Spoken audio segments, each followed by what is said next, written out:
Speed of light ही एक ऐसी चीज है जिससे ब्रह्मांड में हम सब कुछ हासिल कर सकते हैं। लेकिन क्या हो अगर हम ब्रह्मांड में लाइट की स्पीड से यात्रा करते हैं? बेशक फिलहाल हम प्रकाश की गति से यात्रा नहीं कर पाते हैं, लेकिन हमने मैथमेटिकल कैलकुलेशन की मदद से यहाँ तक अनुमान लगा लिया है कि अगर हम प्रकाश की गति से यात्रा कर पाते हैं तो हमें क्या क्या दिख सकता है। दोस्तों, हम सब ये तो जानते हैं कि ब्रह्मांड की भाषा मैथमेटिक्स है और ब्रह्मांड की इसी अनोखी भाषा से हम ब्रह्मांड के बहुत सारे राज जान पाए हैं, क्योंकि हमने ब्लैक होल की खोज करने से पहले ही मैथमेटिकल कैलकुलेशन का इस्तेमाल करके हम ये जान चुके थे कि ब्लैक होल्स होते हैं और वो कैसे दिखते हैं। और जब हमने रियल ब्लैक होल को खोजा था तो ये बिल्कुल वैसा ही था जैसा हमने सोचा था, और ऐसे ही कैलकुलेशन का इस्तेमाल करके हम आज ये थ्योरी बना पाए हैं कि अगर हम प्रकाश की गति से यात्रा करते हैं तो हमें क्या क्या नज़ारे देखेंगे। दोस्तों, आज के इस वीडियो में आप देखेंगे कि अगर हम प्रकाश की गति से यात्रा करें तो हमें क्या क्या दिखेगा, और दूसरा, अगर हम प्रकाश की गति से भी ज्यादा तेजी से ट्रेवल करते हैं तो उस हालत में हमें क्या क्या नजर आएगा।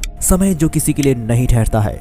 आइंस्टाइन की थ्योरी ऑफ रिलेटिविटी के अनुसार प्रकाश की गति पर समय भी रुक जाता है।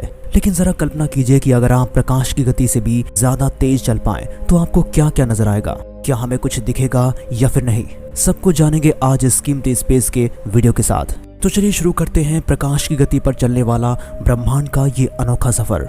ये वीडियो बहुत ही रोमांचित होने वाली है, लेकिन ये थ्योरी और कैलकुलेशंस के आधार पर होगी, और जो कुछ आज के इस वीडियो में हम देखेंगे वो बिल्कुल वैसा होगा जैसे आप प्रकाश की गति पर देख पाएंगे। तो अभी आप प्रकाश की गति से चलने वाले एक स्पेसक्राफ्ट में बैठकर पृथ्वी से बाहर एक लंबे सफर के लिए निकल चुके हैं, जिसकी स्पीड लगभग 3 लाख किलोमीटर प्रति सेकंड है। और जब आप इतनी स्पीड से स्पेस में चलने की शुरुआत करेंगे तो सबसे पहले तो आपकी देखने की क्षमता बढ़ जाएगी। हमारे विजन का व्यू थोड़ा चौड़ा हो जाएगा, मतलब हमारे देखने का दायरा बढ़ जाएगा, यानी कि जितना हम अभी देख पाते हैं उससे कहीं ज्यादा हो जाएगा। जिसके बाद हमें ये आभास होगा कि ब्रह्मांड हमसे थोड़ा दूर जा रहा है और हमें इस ब्रह्मांड का कलर ब्लूइश नजर आएगा।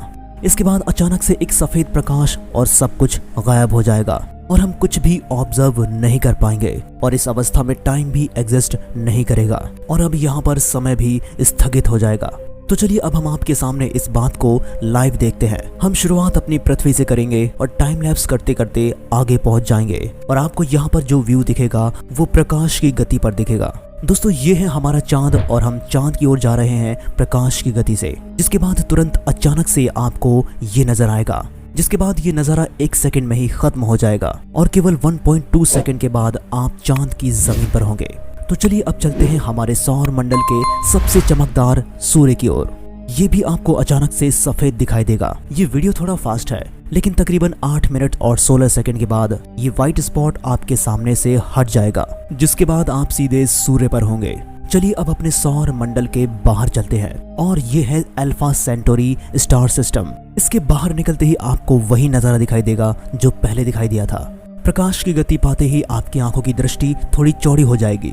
ये नीला सा स्पेस आपको दूर जाते हुए दिखाई देगा और अचानक से सब कुछ व्हाइट दृश्य में बदल जाएगा, जो कि आपके सामने लगातार 4.5 साल तक रहेगा। जिसके बाद ये हट जाएगा और आप पहुंच जाओगे सीधा अल्फा सेंटोरी पर। दोस्तों, आपने इन सभी तस्वीरों में एक चीज तो जरूर गौर की होगी कि जब हम पृथ्वी से निकलते हैं तो हमें एक स्टार्टिंग पॉइंट दिखता है, और जब हम अपनी मंजिल पर पहुंच जाते हैं तो हमें वहां का एंडिंग पॉइंट यानी कि हमें वहां का व्यू दिखाई देता है। लेकिन जब हम बीच में लाइट की स्पीड से यात्रा कर रहे होते हैं उस वक्त सिर्फ हमें एक सफेद प्रकाश दिखता है या फिर एक सफेद ब्लाइंड स्पॉट दिखता है, इसके अलावा और कुछ नहीं। लेकिन दोस्तों, सवाल आता है कि आखिर ऐसा क्यों? ऐसा इसलिए क्योंकि प्रकाश की गति इतनी ज्यादा तेज होती है कि हमारे सामने के सारे रिफ्लेक्शंस खत्म हो जाते हैं, जिसके बाद हमें कुछ भी दिखाई नहीं देता है। मान लीजिए इस स्पीड पर अगर फोटोन पार्टिकल्स होता है जो कि लाइट को कैरी करता है, तो वो जहाँ से पैदा हुआ है वो जगह और जहाँ पर जाकर वो टकराएगा या फिर खत्म हो जाएगा वो पॉइंट, बस ये दोनों पॉइंट ही वो देख पाता, और वो भी बीच में कुछ भी नहीं देख सकता था। यानी कि लाइट का फोटोन पार्टिकल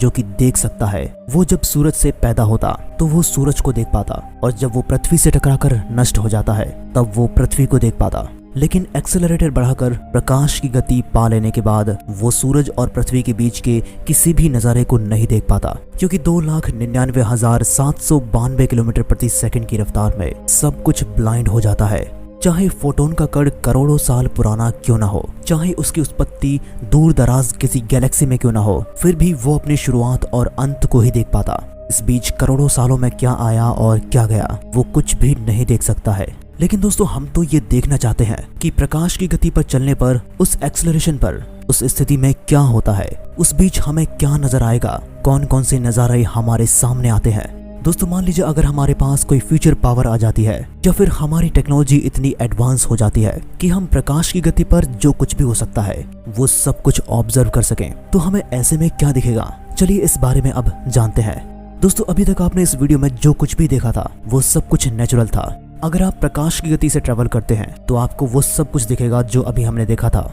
लेकिन अब कही जाने वाली सारी बातें केवल थ्योरीज और कैलकुलेशंस पर आधारित हैं और कुछ हद तक काल्पनिक है, क्योंकि इस स्पीड से चलने के लिए हमें एक एडवांस टेक्नोलॉजी की जरूरत पड़ेगी। तो चलिए अभी हम पृथ्वी से निकलते हैं और हम अपना एक्सेलरेशन बढ़ाते हैं, और जैसे ही हम प्रकाश की गति को छू लेते हैं तो ऐसे हालात में जिंदा रहने की संभावना बहुत ही कम होती है, क्योंकि स्पेस में घूमने वाले कुछ माइक्रो पार्टिकल्स भी जो आमतौर पर अगर हमारी बॉडी को छुएं तो हमें पता भी नहीं चलेगा। ये बहुत नाजुक होंगे और हमारा कुछ बिगाड़ भी नहीं पाएंगे। लेकिन अगर हम प्रकाश की गति से ट्रेवल कर रहे होते हैं तो ये छोटे छोटे पार्टिकल्स भी बुलेट की स्पीड से भी काफी ज्यादा तेजी से हमारी बॉडी से टकराएंगे और हमारे स्पेसक्राफ्ट और बॉडी के चीथड़े उड़ा देंगे। और यही होता है प्रकाश की गति में चलने पर।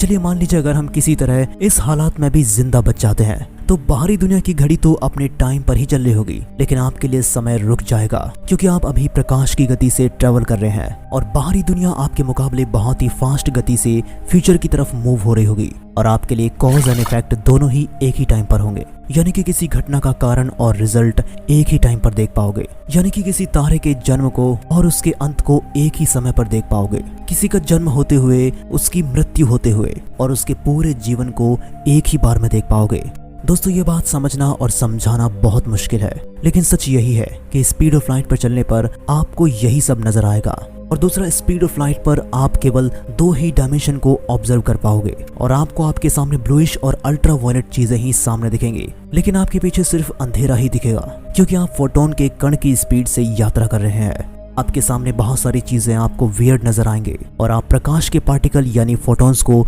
अपने साथ ही ट्रेवल करते हुए महसूस कर पाओगे।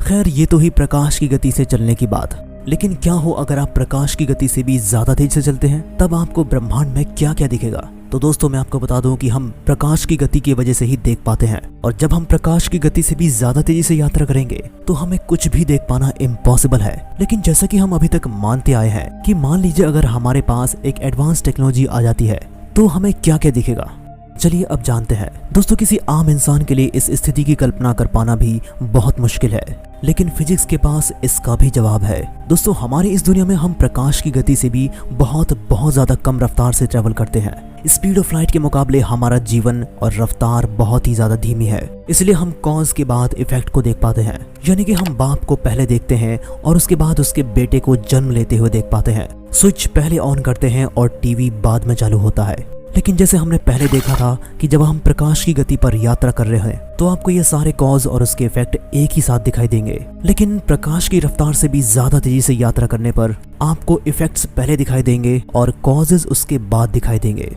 दोस्तों है ना कमाल की बात। रिलेटिविटी के सिद्धांत के अनुसार आपको प्रकाश की रफ्तार से ज्यादा तेजी से चलने पर उसका रिजल्ट पहले दिखाई देगा और उसका कारण उसके बाद दिखाई देगा। मतलब आप बाप के जन्म से पहले ही बेटे के जन्म को देख पाओगे। आपका टीवी पहले चालू होगा और स्विच बाद में दबेगी। सुपरनोवा पहले होगा, लेकिन उस सुपरनोवा से जन्म लेने वाला तारे का जन्म बाद में होगा। किसी की डेथ पहले होगी, लेकिन उसका जन्म उसके बाद में होगा। दोस्तों आपको नहीं लगता कि इस रफ्तार से समय बिल्कुल रिवर्स में चला जाएगा? और आमतौर पर ये बातें और ये थ्योरी हर किसी इंसान को समझ में भी नहीं आने वाली है, इसलिए हमारी इस आम दुनिया में इन बातों का कोई भी मतलब नहीं होता है। और इसी कारण कुदरत ने ये बैरियर बना दिया है कि हम प्रकाश की रफ्तार से भी यात्रा नहीं कर सकते, तो प्रकाश की स्पीड से ज्यादा तेज यात्रा करने की तो बात ही छोड़ दो, क्योंकि प्रकाश की रफ्तार पर खुद समय स्लो हो जाता है, लेकिन प्रकाश का बैरियर नहीं टूटता है, और यही फिजिक्स का नियम है। लेकिन दोस्तों फिजिक्स के नियमों को चैलेंज करने की और उनके जवाबों को ढूंढने की हम इंसानों की पहले से ही फितरत रही है। और ऐसे ही एक इंसान थे सर अल्बर्ट आइंस्टाइन, जिनके दिमाग में एक दिन एक सवाल सूझता है कि अगर वो आईना लेकर प्रकाश की गति के बेहद करीब से ट्रेवल करें, यानी कि लाइट ऑफ स्पीड के 99.999% से ट्रेवल करें, तो क्या वो अपना रिफ्लेक्शन यानी कि इमेज उस आईने में देख पाएंगे? अब दोस्तों ये सवाल ही इसलिए पैदा हुआ क्योंकि हम देख ही प्रकाश की गति से पाते हैं। प्रकाश के फोटोन पार्टिकल्स जब हमारे मुंह पर गिरते हैं उसके बाद आईने में गिरते हैं, उसके बाद रिफ्लेक्ट होकर वापस से हमारी आंखों पर पड़ते हैं, तब जाकर हम हमारा इमेज आईने में देख पाते हैं। और जो हम आईने में हमारी शक्लें देखते हैं वो भी फ्रेश नहीं होती हैं, वो भी कुछ नैनो सेकंड्स पुरानी होती हैं, क्योंकि प्रकाश को इस रिफ्लेक्शन का ट्रेवल करने में कुछ नैनो सेकंड्स का समय लगता है। लेकिन जब आप प्रकाश की गति के बेहद नजदीक गति से ट्रेवल कर रहे हो तो क्या आईने में आपको अपनी शक्ल दिखाई देगी? यही सवाल एक दिन अल्बर्ट आइंस्टाइन के दिमाग में भी आया था और उन्होंने इस पर बहुत सारे कैलकुलेशन किए, बहुत सारे थॉट एक्सपेरिमेंट किए और बहुत सालों बाद उन्हें अपने इस सवाल का जवाब मिल चुका था। और जवाब था कि उनको अपना प्रतिबिंब आईने में दिखाई देगा और उनको उस इमेज में कुछ भी वियर्ड दिखाई नहीं देगा। तो दोस्तों आज के लिए इतना ही। आपको ये वीडियो कैसी लगी कमेंट करके जरूर बताएं।